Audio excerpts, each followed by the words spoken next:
Seringkali kita hanya mengingat hal yang indah saja, tetapi kita lupa betapa sulit proses untuk mencapainya.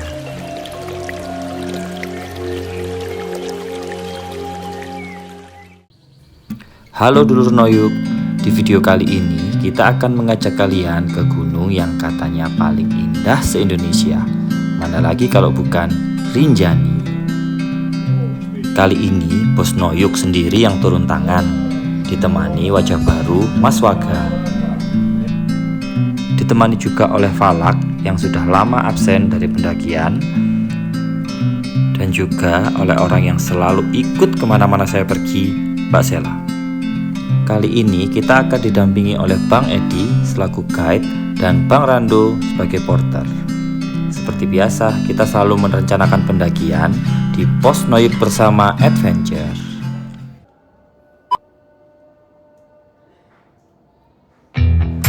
Noyuk Bersama Adventure adalah toko perlengkapan outdoor second hand berkualitas yang ada di Kota Malang. Tepatnya di perumahan BTU Blok UJ nomor 22. Di sini banyak perlengkapan outdoor berkualitas yang bisa menemani kegiatan luar ruangan kalian. Mulai dari daybag, carriel, sepatu outdoor, outfit outdoor, dan masih banyak lagi. Untuk akun Instagram, TikTok, dan lain-lain saya cantumkan di kolom deskripsi ya.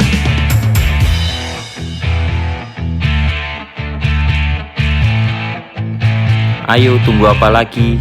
Segera siapkan petualangan kalian, tentunya ditemani oleh Noyuk Bersama Adventure.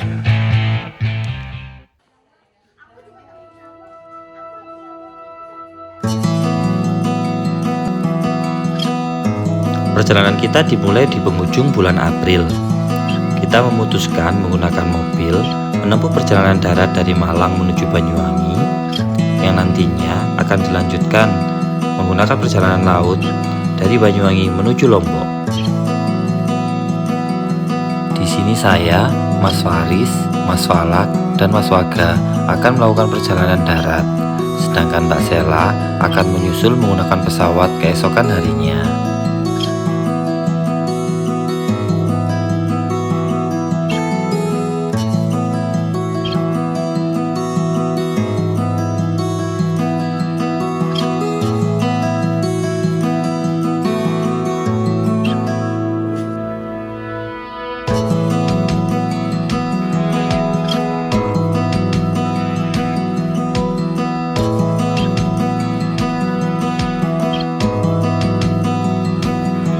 Karena jarak perjalanan yang akan kita tempuh cukup jauh, tak lupa kita mengecek kondisi kendaraan kita agar tetap dalam keadaan prima.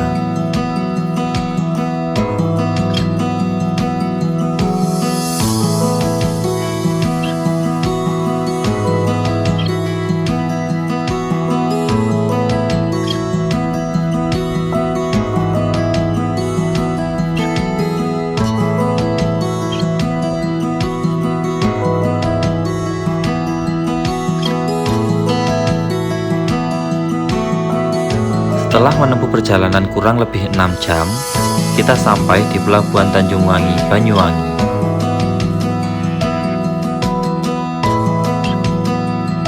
Meskipun kapal yang akan kita tumpangi akan sedikit terlambat, kita bersyukur bisa melihat keindahan sunrise di Selat Bali.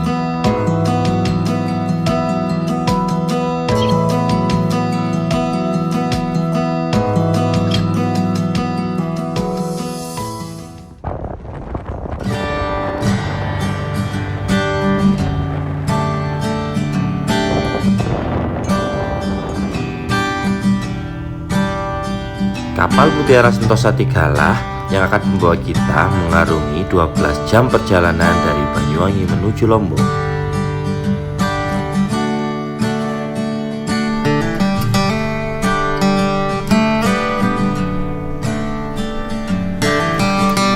Begini kondisi di dalam kapal.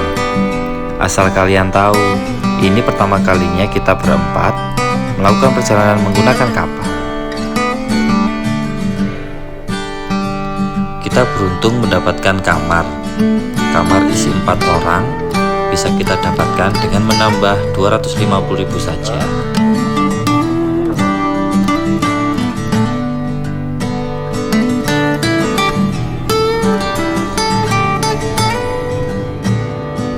Setelah menempuh perjalanan laut kurang lebih 12 jam, akhirnya kita sampai di Pelabuhan Gilimas, Lombok.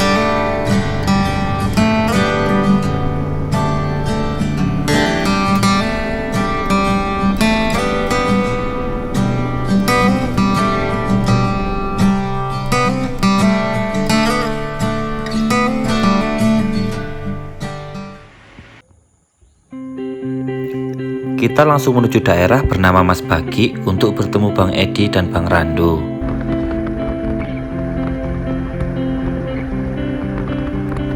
Tetapi kita tidak langsung menuju ke Mas Bagi. Kita putuskan untuk menyambangi sirkuit Mandalika. Jalanan nan mulus ditemani oleh perbukitan yang indah di kanan dan kiri, membuat rasa capek kita hilang seketika.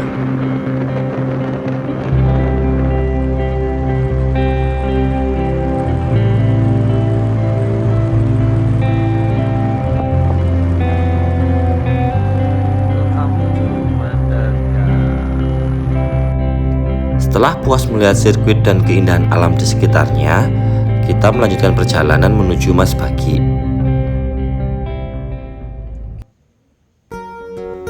Sampailah kita di rumah pondokan yang nyaman milik Bang Edi.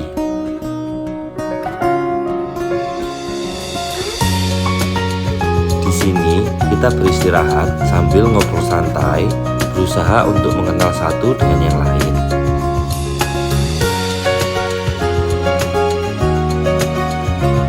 Di samping itu, berbagi pengalaman pendakian satu dengan yang lain, serta rencanakan pendakian yang akan kita lakukan.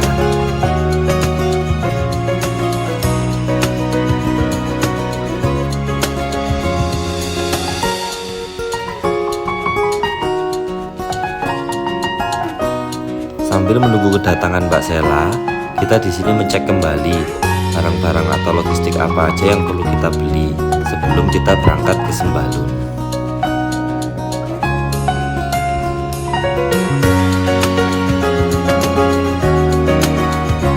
Ditemani dengan Bang Edi dan Bang Rando, kita belanja kebutuhan logistik yang perlu kita lengkapi yang akan kita bawa untuk pendakian nanti.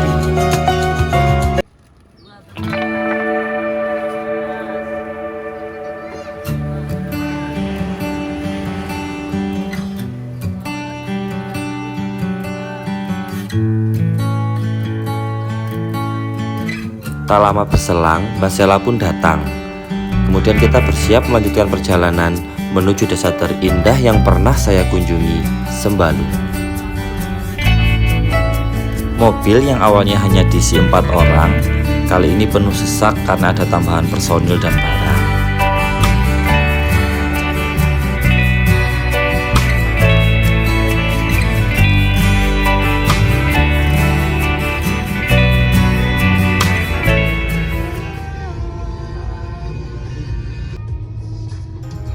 Perjalanan dari Mas Bagi menuju Sembalun kurang lebih kita tempuh selama 2 jam.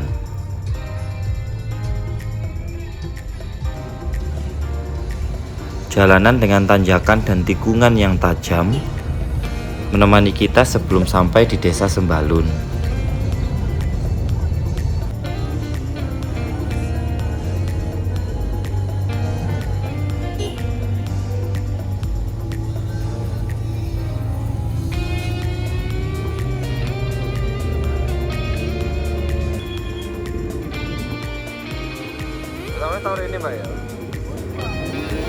Pemandangan seketika berubah dari hutan lebat menjadi bukit-bukit nan indah di samping kanan dan kiri.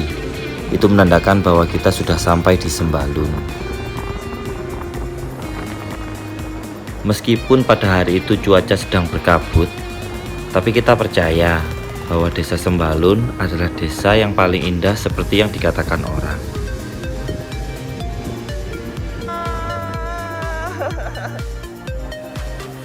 Untuk memenuhi syarat pendakian, kita melakukan tes kesehatan dan mendapatkan surat keterangan sehat dari puskesmas terdekat.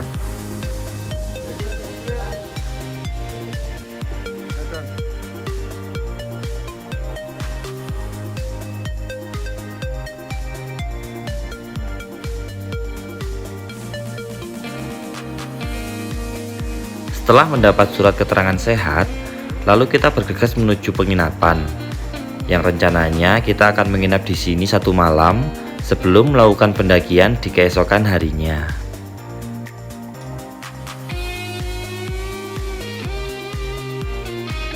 Untuk biaya menginap di penginapan ini juga cukup bersahabat. Cukup dengan 200.000 kita bisa menyewa 1 kamar yang bisa berisi untuk 4 orang. Pada malam harinya, kita melakukan briefing sebelum pendakian. Briefing itu sendiri dipimpin oleh Mas Hendra, salah satu guide yang ada di Taman Nasional Gunung Rinjani.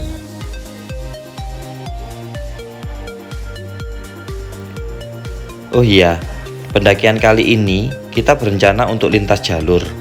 Jadi naik dari Sembalun, turun via Torean. Jadi di dalam briefing, kita dijelaskan jalur-jalur apa saja yang akan kita lewati, sampai hal-hal apa saja yang tidak boleh kita lakukan selama pendakian.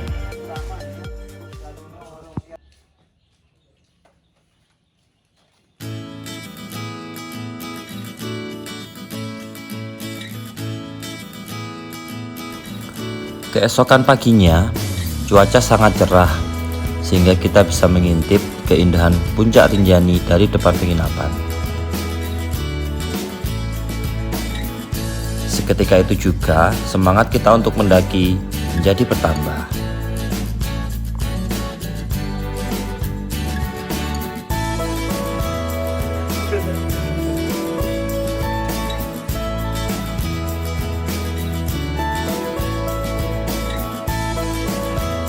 Karena terlalu bersemangat dan terlalu sibuk dengan persiapan, kita lupa sebagian dari kita belum sarapan.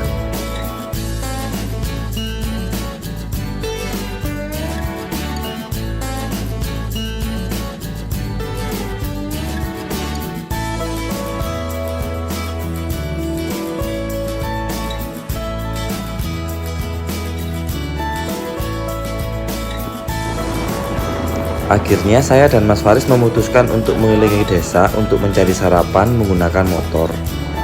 Sekalian menikmati pemandangan indah Sembalun yang kemarin tertutup oleh kabut.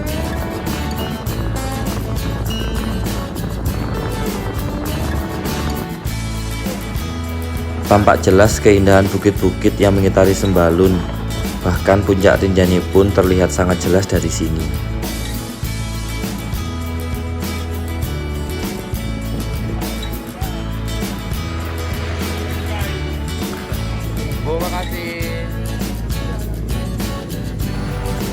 Karena melihat pemandangan yang seindah ini, kita jadi berpikir untuk kembali ke tempat ini dan melakukan pendakian di bukit-bukit sekitar Sembalun.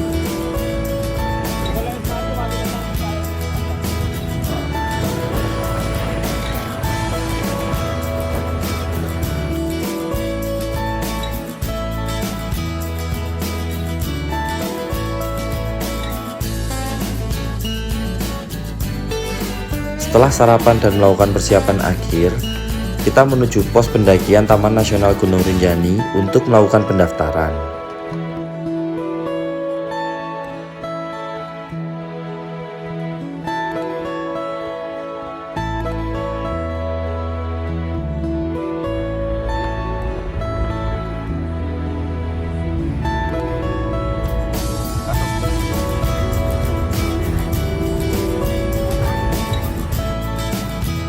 Info dari pos pendakian, kali ini pendakian di Gunung Rinjani sangat ramai.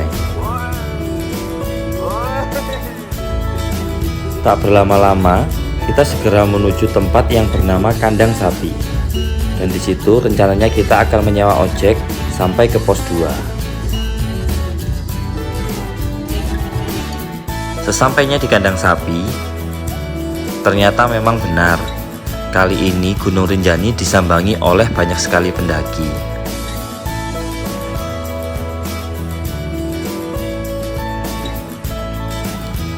Di sini pun kita juga bisa melihat teman-teman porter khas Rinjani.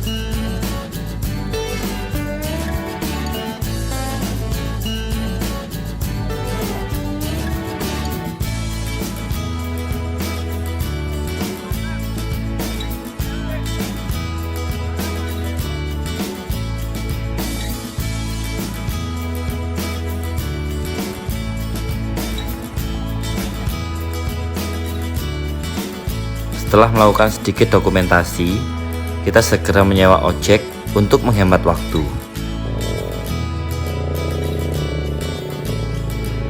Dengan menggunakan ojek, paling tidak kita bisa menghemat waktu pendakian kurang lebih 2-3 jam.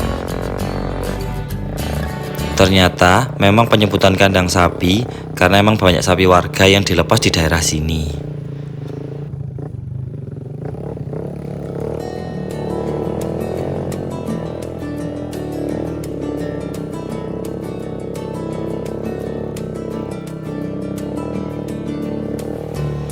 Naik ojek sih memang hemat waktu, tapi kalau dirasa-rasakan serem juga. Jalan sempit, berliku-liku, naik turun, tetapi kecepatan ojek mungkin bisa sampai 40-60 km per jam.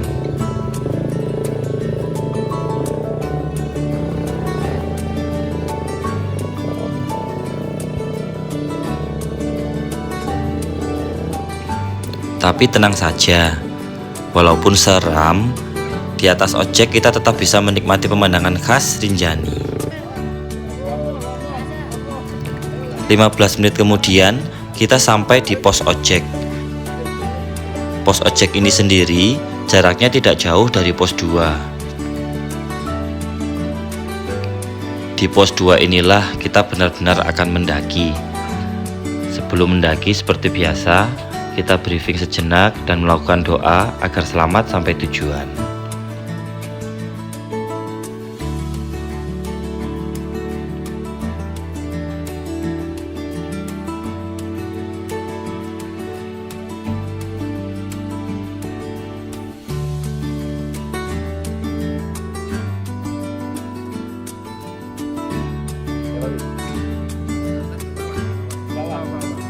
Noi bersama. Hurrah!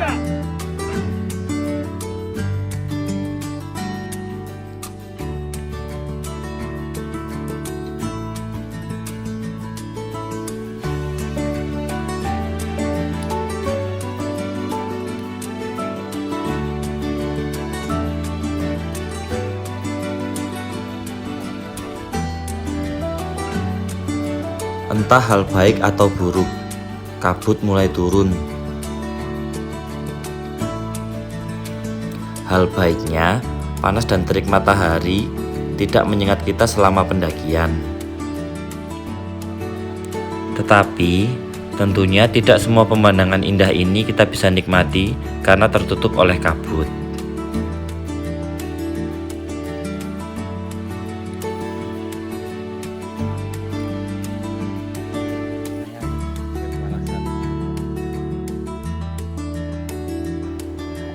Seperti itulah pendakian. Kita hanya bisa menerima dan melangkah selangkah demi selangkah sampai tujuan kita tercapai.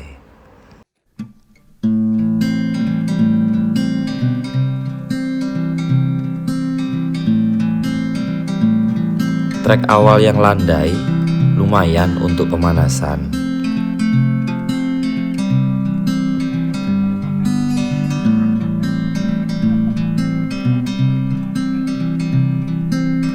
Sebelum kita disuguhkan tanjakan yang ikonik dalam pendakian Rinjani yang biasa disebut tanjakan Bukit Penyesalan.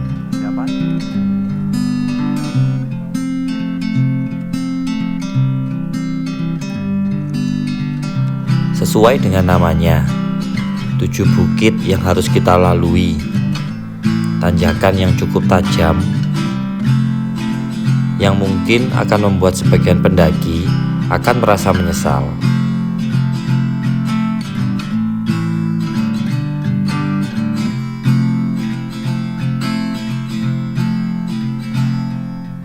Akan tetapi, kita sangat menikmati pendakian karena kita disuguhkan pemandangan yang sangat indah di sekitar kita.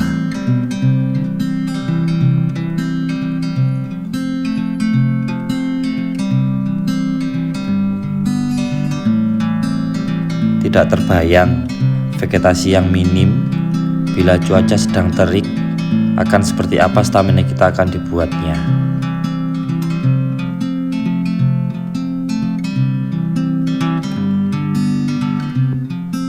Sampai juga kita di pos 3. Di sini kita bisa beristirahat dengan nyaman karena terdapat warung dan tempat istirahat yang sangat nyaman.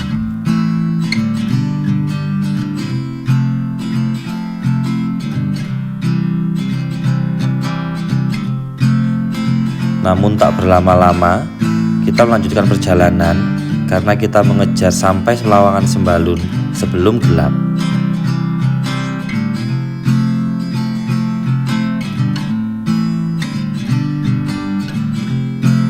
Namun kita tetap bersyukur karena perjalanan kali ini hujan tidak turun.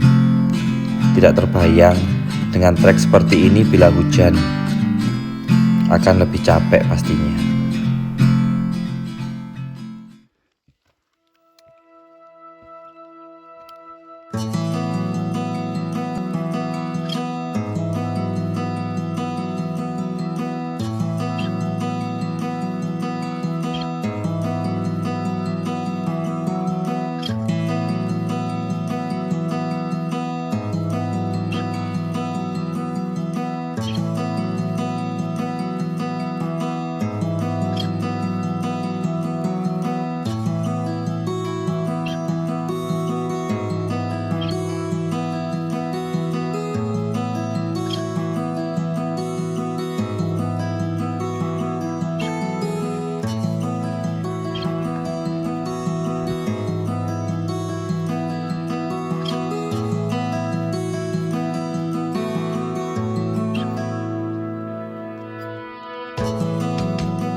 Kabut memiliki keindahannya sendiri, meskipun kita tidak bisa melihat semuanya dengan jelas.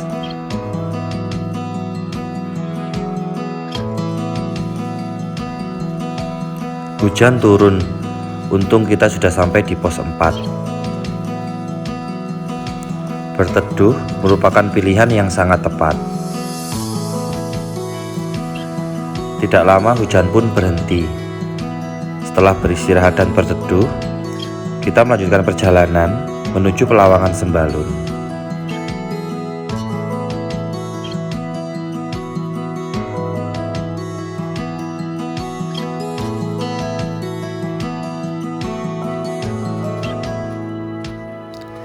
Jika teman-teman sudah menemukan tangga seperti ini, tenang saja, Pelawangan Sembalun sudah dekat.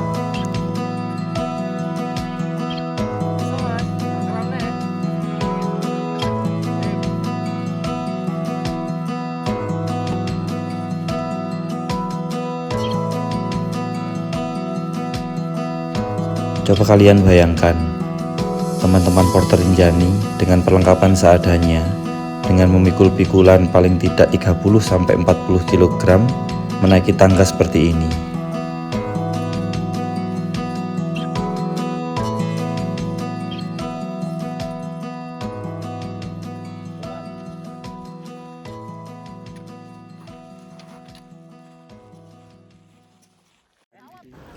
Akhirnya, sebelum gelap, kita pun sampai di Pelawangan Sembalun.